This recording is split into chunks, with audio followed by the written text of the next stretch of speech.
오늘 우리에게 주시는 하나님의 말씀은 신약 성경 사도행전 6장 2절로 6절 말씀입니다. 사도행전 6장 2절로 6절 말씀입니다. 이 계시의 말씀을 봉독할 때 다 함께 살아계신 하나님의 음성을 들을 수 있기를 바랍니다.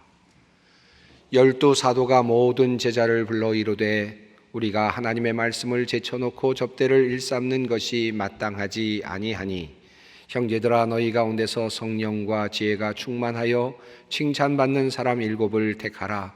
우리가 이 일을 그들에게 맡기고 우리는 오로지 기도하는 일과 말씀 사역에 힘쓰리라 하니 온 무리가 이 말을 기뻐하여 믿음과 성령이 충만한 사람 스데반과 또 빌립과 브로고로와 니가노르와 디몬과 바메나와 유대교에 입교했던 안디옥 사람 니고라를 택하여 사도들 앞에 세우니 사도들이 기도하고 그들에게 안수하니라.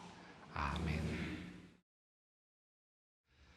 사랑하는 성도 여러분, 안녕하십니까? 오늘은 성령 강림주일입니다. 모든 성도들이 함께 모여서 기쁨의 잔치를 누리고 싶었던 오늘입니다. 그런데 코로나19의 상황이 여의치가 않아서 우리가 함께 모두가 다 예배를 드리지 못하는 것이 참 안타깝고 아쉽습니다.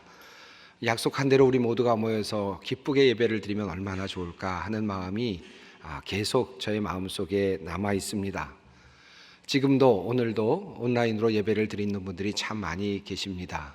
가정에서 예배를 드리시면서 성령의 충만을 누리는 귀한 예배 자리가 되기를 간절히 바랍니다. 지난 2월부터 우리는 코로나19에 거의 포로가 된 듯 그렇게 살아가고 있습니다. 모든 것이 코로나19 이후에 바뀌어 버렸습니다. 학교 가는 일도 바뀌었고 직장 생활도 바뀌었고 식당에 가는 일도 그리고 심지어는 신앙생활을 하는 그래서 예배당에 나가는 일조차도 모든 것들이 다 바뀌어져 버렸습니다. 그래서 많은 사람들이 코로나19 이후의 시대를 생각하고 또 걱정하고 있습니다. 포스트 코로나라고 하는 말들을 심심치 않게 우리가 듣고 있습니다. 이제는 코로나19라고 하는 상황, 감염병의 상황을 상수로 놓고 우리들의 모든 것들을 조정해야 하는 그런 상황에 처해 있다 할 수 있겠습니다.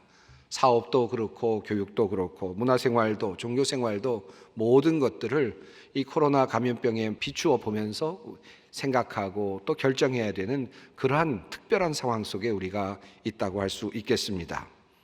코로나19 상황 속에서 부활절을 지내면서도 참 마음이 아팠습니다. 그래도 그때는 함께 헌금하면서 좋은 일 해보자고 함께 성도들을 격려하면서 마음을 위로했습니다. 성령 강림주일을 맞으면서 우리가 모두 함께 모여야겠다 생각을 했는데 그것도 여의치 않아서 마음이 아쉽습니다.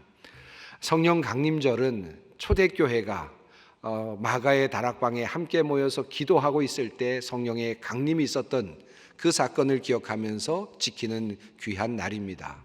그래서 교회의 탄생일이기도 하고 기독교의 탄생일이기도 한 귀한 날이죠.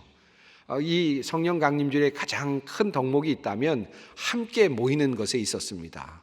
함께 모여서 함께 기도하고 함께 찬양하고 함께 격려하던 중에 성령의 그 감동과 성령의 충만함을 받아 누리게 된 것이 성령 강림절이었고 교회의 태동이었기 때문입니다. 그래서 이번 주일만큼은 우리가 함께 모였으면 좋겠다라고 생각했는데 그러지 못한 것이 참 아쉽습니다. 아쉽다는 이야기를 제가 벌써 3번, 4번 한 것 같습니다. 이 성령 강림주일을 보내면서 저는 이런 생각을 해 보았습니다. 성령 강림주일, 초대교회에게 이 성령 강림주일은 어떤 것이었을까? 갑자기 그런 생각이 들었습니다. 특별히 코로나19 상황을 겪으면서 그런 생각이 더욱 강해졌습니다. 그러면서 든 생각은 아마도 초대교회 교인들에게 성령 강림주일은 또 성령의 강림은 우리가 지금 경험하고 있는 코로나19의 상황과 비슷하지 않았을까 하는 그런 생각이 들었습니다. 작은 그 전염병의 창궐이라고 하는 이런 코로나19의 상황을 역사적이고도 또 통시적인 하나님의 역사가 일어나는 성령의 강림과 비교한다는 것은 좀 마음에 들진 않지만 그러나 상황적으로 그러할 수 있겠다 하는 생각이 들었습니다. 코로나19로 인해서 모든 것이 달라지지 않았습니까? 모든 것들이 다 달라졌습니다. 시각이 다 달라졌죠. 세계관이 다 달라지고 있습니다. 행동 하나하나가 다 달라졌죠.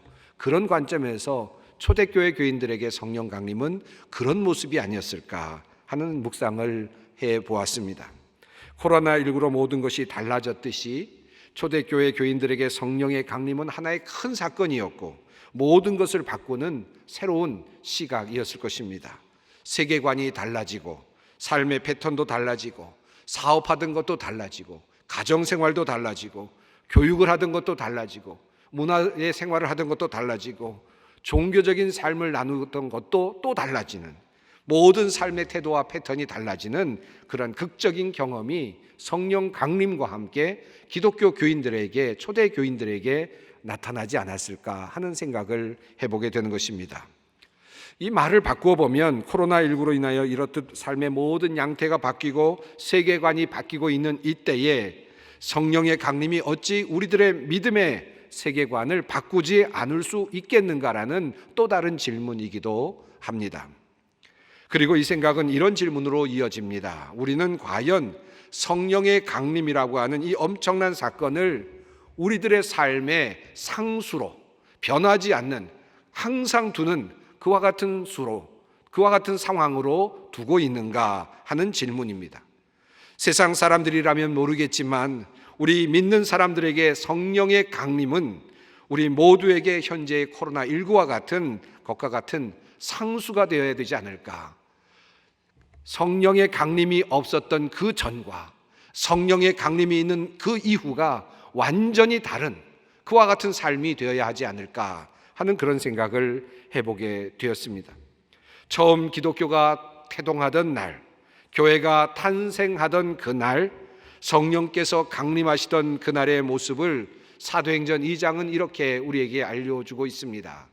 오순절이 되어서 그들은 모두 한 곳에 모여 있었다. 그때 갑자기 하늘에서 세찬 바람이 부는 듯한 소리가 나더니 그들이 앉아있는 온 집안을 가득 채웠다. 그리고 불길이 솟아오를 때 혓바닥처럼 갈라지는 것 같은 혀들이 그들에게 나타나더니 각 사람 위에 내려 앉았다. 그들은 모두 성령으로 충만하게 되어서 성령이 시키시는 대로 각각 방언으로 말하기 시작하였다. 바로 이 본문은 극적인 성령의 임재를 설명하고 있는 우리가 너무나도 잘 알고 있는 본문입니다. 그런데 여기에서 우리의 눈길을 끄는 한 가지 표현이 있죠. 여러분도 잘 아시는 표현입니다. 성령의 충만이라는 표현입니다. 성령의 임재를 묘사하는 이 사도행전의 말씀 이후에 성경과 그리고 기독교 세계에서는 바로 이 성령의 충만이라고 하는 용어를 끊임없이 사용해 왔습니다. 그리고 지금도 사용하고 있습니다. 성령으로 충만하게 되었다라는 이 말은 성령 강림 이후에 특별한 우리의 신앙생활의 용어가 되었습니다. 그래서 사도 바울은 에베소서 5장 18절에서 오직 성령으로 충만함을 받으라 라고 그렇게 초대교회 교인들에게 권면하고 있습니다.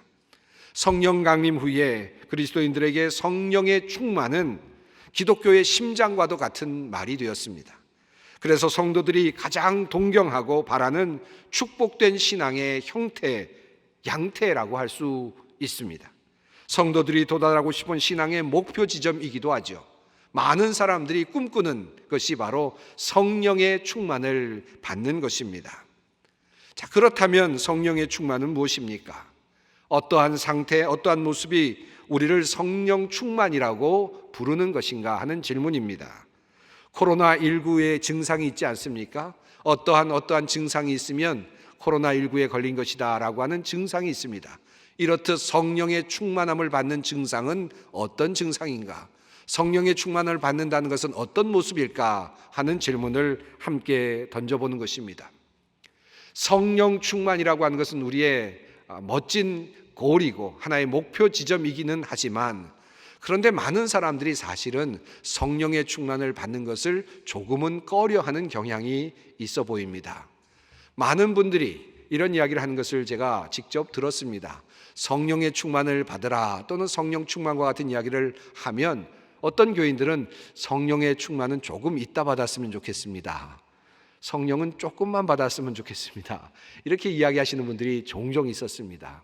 그분들이 이야기하시는 그 이유의 이 말씀의 내용에는 이런 이유가 있었습니다.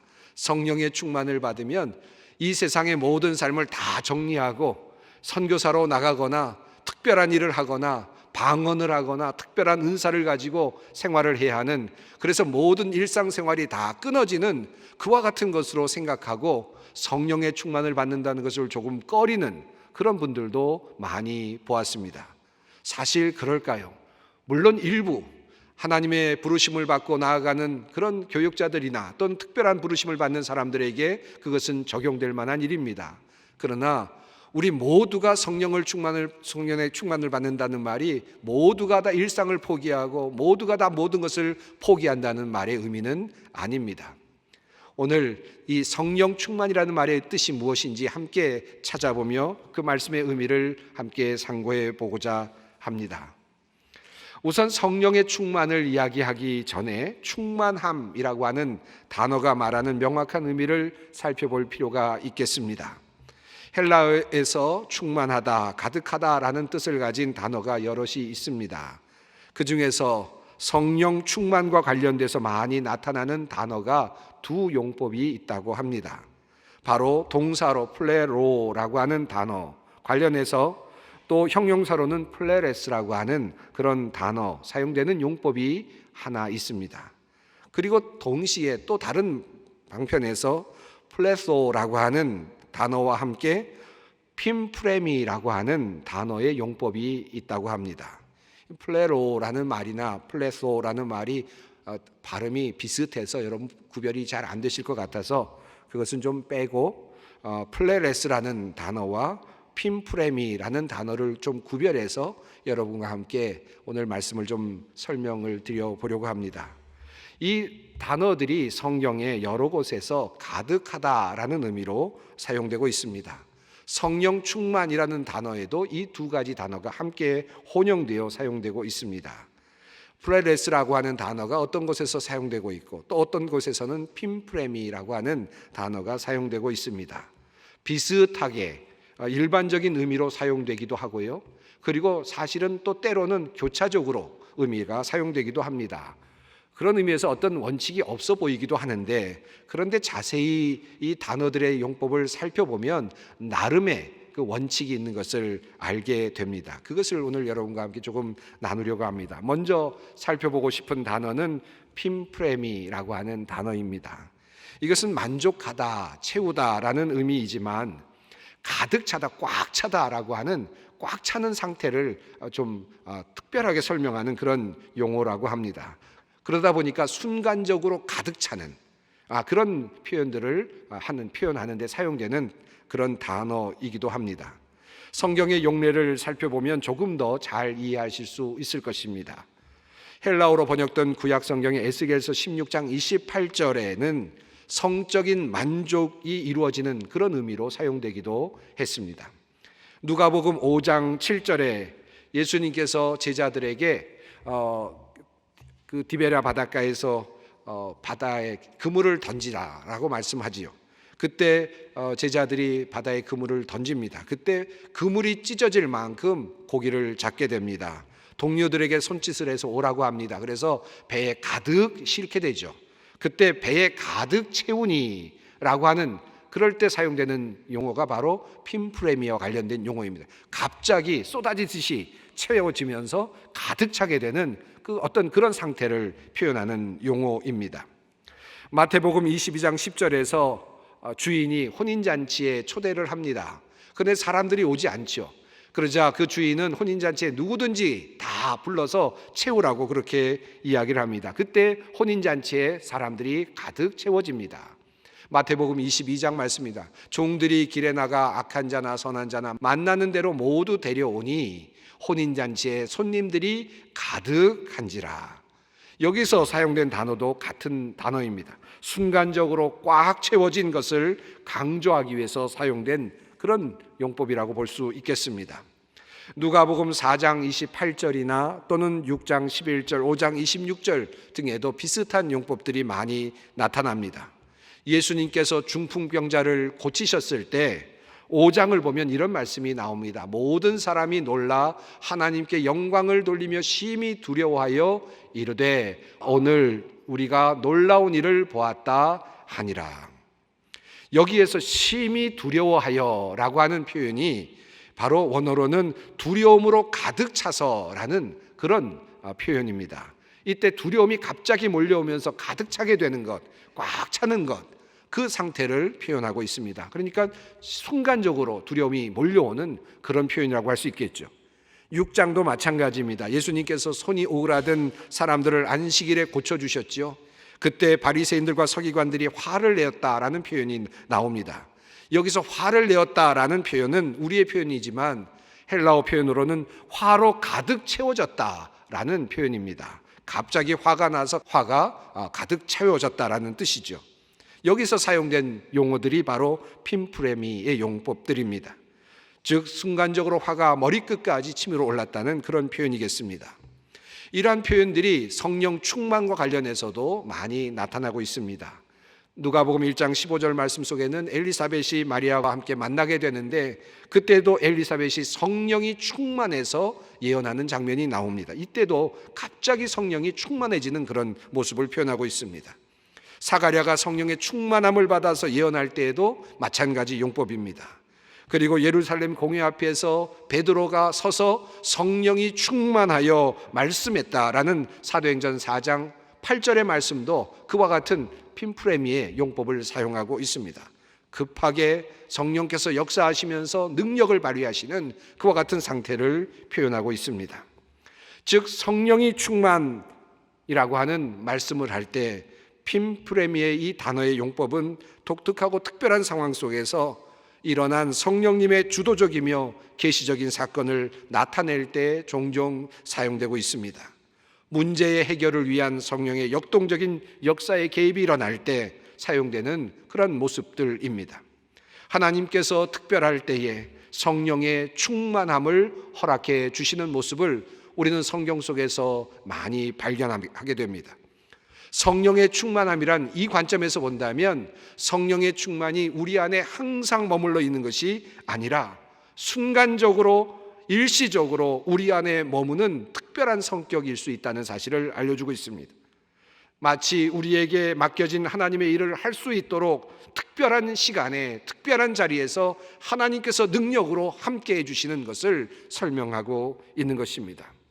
우리에게 맡겨주신 일을 이루기 위해 하나님의 특별하신 일을 이루기 위해서 하나님께서는 일정한 기간 동안 순간적으로 우리에게 성령의 충만함을 내려주십니다. 하나님의 복음이 전파되어야 하는 시급한 상황 아래서 성령의 충만함을 받은 베드로는 비롯한 많은 제자들은 그 성령의 충만함을 받고 전도의 자리로 나아갔습니다. 그 결과로 3천여 명이나 넘는 수많은 사람들이 단번에 구원을 얻는 놀라운 역사를 경험하게 되었습니다. 스데반은 목숨을 내놓아야 할 그 절박한 상황에서 성령의 충만함을 받았습니다. 그것을 통해서 스데반은 감히 최초의 순교자가 될 수 있었습니다. 이것이 바로 성령의 충만이 의미하는 첫 번째 의미입니다. 여기서 우리가 한 가지 생각해 볼 것이 있습니다.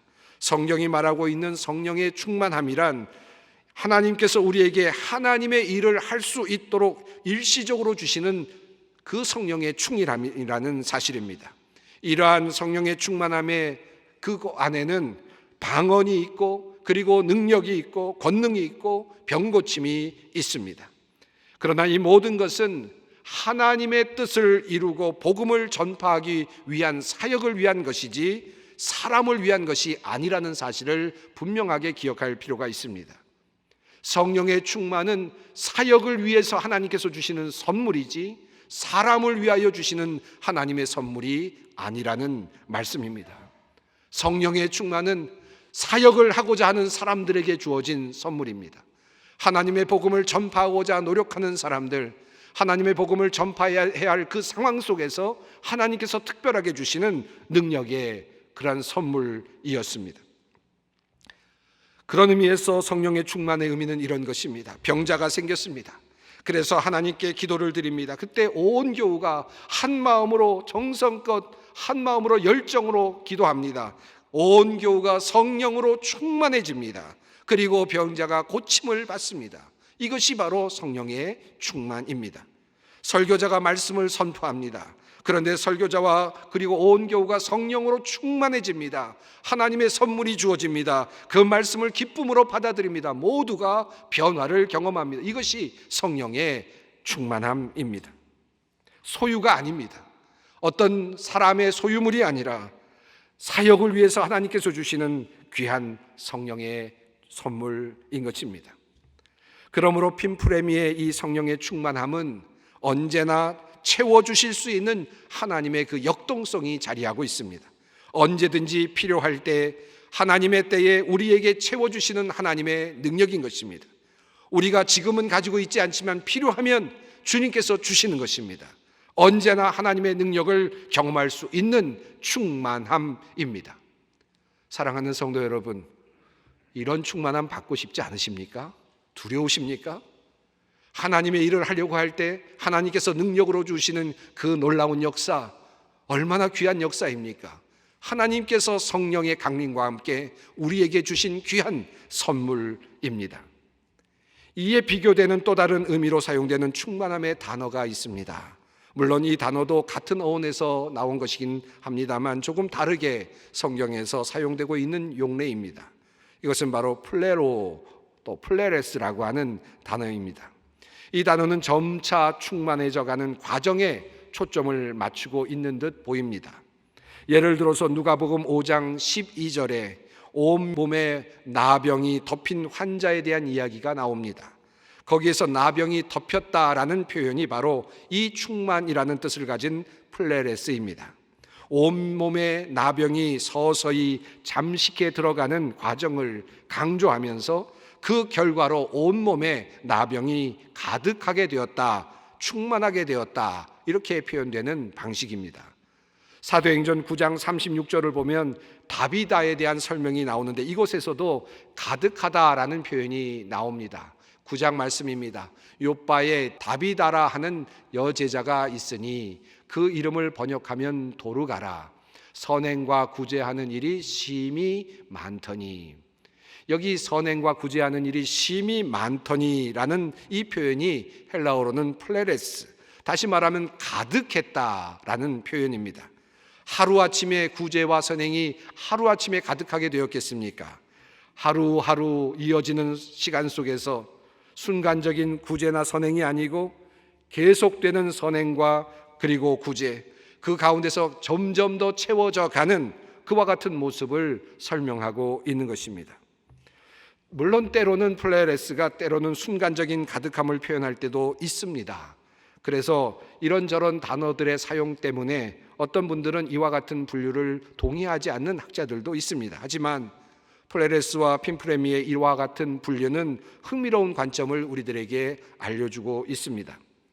마태복음 14장 20절에 나오는 남은 떡을 12광주리에 담는 표현에도 12광주리에 가득 찼다라는 표현에도 이 플레레스라는 단어가 사용되고 있습니다. 물론 갑자기 가득 찼다라고 해석할 수도 있겠죠. 그러나 12광주리에 남은 것들을 하나씩 하나씩 모아서 옮겨 놓는 과정들이 드러나는 표현이 아닐까 생각이 듭니다. 조금씩 조금씩 채워지면서 가득 차게 되는 과정, 이것을 충만함, 가득 참이라고 표현하고 있습니다. 이런 관점을 가지고 고린도전서 12장 3절 말씀을 보면 우리가 조금 더 이 말씀을 이해할 수 있습니다. 그러므로 내가 너희에게 알리노니 하나님의 영으로 말하는 자는 누구든지 예수를 저주할 자라 하지 아니하고 또 성령으로 아니하고는 누구든지 예수를 주시라 할 수 없느니라. 예수 그리스도를 구주로 고백하는 모든 사람들은 성령으로 이미 시작된 사람들입니다. 그리고 그 성령으로 시작된 것은 성령의 충만함으로 나아가고 있는 것입니다. 성령의 활동이 시작된 것입니다. 그리스도를 시인함으로 성령의 활동이 시작되었습니다. 그리고 그것이 조금씩 발전하면서 세례를 받게 되고 그리고 성령의 충만함으로 조금씩 성장해 나가게 되는 것입니다. 오늘 세례식을 받고 입교식을 받는 사람들이 있습니다마는 그러한 분들이 이제 성령의 충만함의 과정 가운데 들어서고 있는 것입니다. 여기서 말하고자 하는 성령의 충만함은 꾸준한 지속적인 과정을 통해서 이루어지는 결과입니다. 성령의 충만함이 특별한 어떤 다른 것이 아니라 예수를 믿고, 그리고 예수가 점점 더 믿어지고, 그리고 예수님이 점점 더 구주로 고백이 되고, 그리고 점점 더 주님과 함께 나아가게 되고, 말씀이 내 안에 들어오게 되고, 그리고 점점 더 깊은 곳으로 나아가게 되어서 주님께서 말씀하시는 주님의 품성이 우리 안에 만들어져 가는 과정을 말하는 것입니다. 이 플레레스, 이 단어가 사용된 성령의 충만이라는 문장을 보면 더욱 재미있습니다. 오늘 말씀인 사도행전 6장 3절 말씀입니다. 형제들아, 너희 가운데서 성령과 지혜가 충만하여 칭찬받는 사람 7을 택하라. 우리가 이 일을 그들에게 맡기고 우리는 오로지 기도하는 일과 말씀 사역에 힘쓰리라 하니. 여기에서 성령이 충만한 사람이라는 표현이 바로 플레레스의 개념입니다. 점점 더 인격적으로 변해가고 삶이 바뀌어져 가는 그러한 모습입니다. 그리스도를 주라고 시인하고 그리스도를 점점 더 알아가는 것입니다. 그래서 성령의 활동을 통하여 아름다운 성령의 열매들이 열리는 것입니다. 사랑과 희락과 화평과 오래 참음과 자비와 양성과 충성과 온유와 절제와 같은 열매들이 맺혀 가는 것이죠. 이것이 바로 또 다른 의미의 성령의 충만입니다. 에베소서 5장 18절에 사용되는 오직 성령으로 충만함을 받으라라는 이 말씀도 역시 같은 뜻으로 사용되고 있습니다.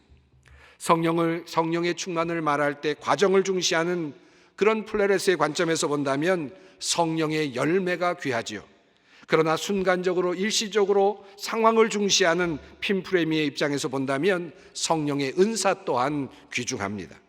이 두 가지가 함께 성령의 충만함이라는 의미 가운데 담겨져 있다는 것은 우리에게는 큰 축복과도 같습니다. 사랑하는 성도 여러분, 성령의 충만은 한편으로는 우리가 스스로 그리스도를 주라고 시인한 그 시간부터 시작되어서 지금도 계속되어 가고 있는 하나의 과정이요, 그리고 그런 열매를 맺어가는 과정입니다. 동시에 성령의 충만함은 언제고 우리에게 필요한 시점에 하나님께서 강하게 역사하여 주시는, 간섭해 주시는 하나님의 은혜의 선물이요, 그리고 성령의 축복인 것입니다. 다음 주일에 1차 장로 선거가 있습니다. 어떤 사람을 찾을 것인가? 스데반처럼 빌립처럼 성령이 충만함을 받은 사람을 찾아야 하지 않겠습니까? 이것은 무슨 뜻입니까? 아름다운 인격과 성령의 아름다운 열매들로 가득 차가고 있는 사람, 그렇게 발전되어 가고 있는 사람을 찾아보셨으면 좋겠습니다. 기도하시면서 찾아보시기 바랍니다. 그리고 하나님의 성령 충만의 그 사건들을 만들어낼 수 있는 사람, 지금도 만들어 가고 있는 사람, 전도의 사람, 하나님의 사역의 사람들을 한번 찾아보시기 바랍니다. 그리고 우리도 그런 성령이 충만한 사람들이 되기 위하여 함께 노력하십시다. 오늘 성령 강림 주일을 맞이하며 올바른 의미의 성령 충만함을 누리고 받는 우리 모두가 되기를 간절히 바랍니다. 기도하겠습니다. 우리에게 성령을 선물로 주시는 하나님, 우리가 성령의 충만함을 얻기 원합니다. 오늘도 말씀 안에서 성령의 충만을 누리게 하옵소서. 우리로 하여금 주님을 구주로 고백하고 하루하루 더욱 거룩으로 나아가는, 그래서 성령의 아름다운 열매를 맺는 주님의 귀한 성령의 사람들 되게 하여 주시옵소서. 예수 그리스도의 이름으로 기도드리옵나이다. 아멘.